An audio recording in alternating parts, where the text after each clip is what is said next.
प्रशांत किशोर को राजनीतिक में एंट्री करने के बाद एक बार फिर से बिहार में जाति कोड पर चर्चा होना शुरू हो गया है। बिहार के चुनाव में अक्सर देखा जाता है जिस व्यक्ति का वोटर लिस्ट में नाम नहीं होता है वो भी व्यक्ति अपने जात के नाम पर अपने नेता का झंडा उठाकर दूसरे समुदाय के नेता के प्रति अनाप शनाप बोलना शुरू कर देते हैं।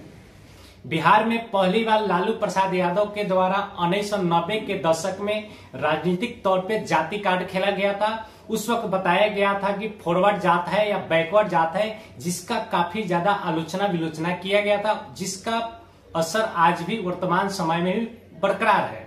बिहार में जब भी नेता का कोई नया चेहरा सामने आता है तो सबसे पहले उसे जाति कोड से जोड़ा जाता है, फॉरवर्ड जात का है या बैकवर्ड जात का है। फॉरवर्ड यानी राजपूत भूमिहार पंडित जैसे जात, बैकवर्ड यानी यादव कुशवाहा मुस्लिम जैसे जातों से जोड़ा जाता है और उन पर टिप्पणी करना शुरू कर दिया जाता है। साथ ही साथ जाति कोड जोड़ने के बाद उन नेता का भविष्य का भी भविष्यवाणी कर दिया जाता है कि इनकी राजनीतिक में क्या करियर होने वाला है। इन तमाम समस्याओं के होने के बावजूद बिहार में प्रशांत किशोर का राजनीतिक एंट्री होता है और बिहार में सत्ता परिवर्तन करने का बात करते हैं। दोस्तों, आज के कुर्सी चक्र में हम बात करेंगे क्या सच में प्रशांत किशोर जाति कार्ड से बाहर निकलकर बिहारियों के दिल पर राज कर पाएंगे या निराश हो जाएंगे। दोस्तों, आगे बढ़ने से पहले आप मेरे चैनल कुर्सी चक्र को सब्सक्राइब कर लीजिए। प्रशांत किशोर का बात करें तो भारत सरकार में नौकरी करने के बाद कई राज्य के बड़े बड़े पार्टियों के साथ जाकर अपने रणनीति के बल पे उनको सत्ता में लाने में सफल हुए हैं। पिछले 2 सालों से प्रशांत किशोर बाहरी राजनीति को छोड़कर बिहार के राजनीति पर अपना ध्यान देना शुरू कर दिए हैं। बिहार के गांव-गांव में पैदल जाके लोगों से मिलने का कोशिश कर रहे हैं और लोगों की बातों को सुन रहे हैं।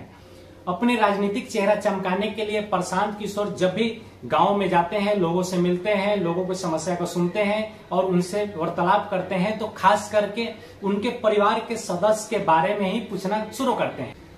प्रशांत किशोर पूछते हैं, आपके परिवार के सदस्य बिहार में ही रोजगार करते हैं या बिहार से बाहर जाकर दिल्ली, मुंबई, गुजरात में रोजगार करते हैं? क्या आपके घर के सदस्य को बिहार में ही रोजगार करना जरूरी है या बिहार से बाहर जाकर दिल्ली, मुंबई, गुजरात जॉब करने की जरूरत है?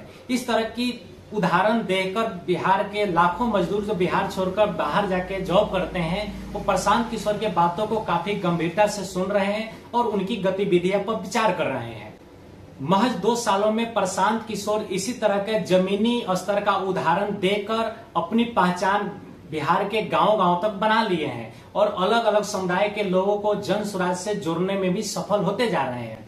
प्रशांत किशोर की बढ़ती लोकप्रियता को देखकर बिहार के तमाम छोटे से बड़े राजनीतिक पार्टी अपने पार्टी को मजबूत करने के लिए खुद के पार्टी के लिए रणनीति बना रहे हैं और प्रशांत किशोर पर टिप्पणी करना शुरू कर दिए हैं। यहाँ तक कि प्रशांत किशोर के बारे में ये भी बताना शुरू हो गया है कि प्रशांत किशोर फॉरवर्ड कास्ट से आते हैं।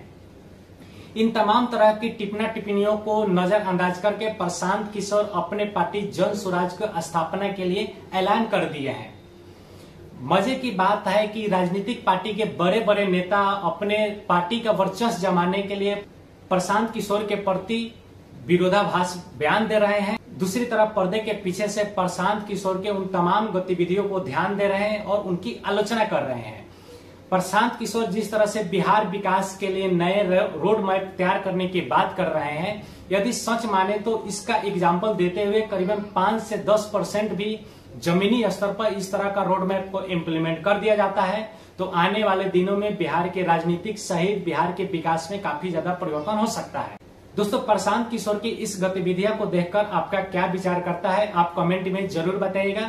ऐसे ही वीडियो देखने के लिए आप मेरे चैनल कुर्सी चक्र से जुड़े रहिए। वीडियो को लाइक करें, शेयर करें।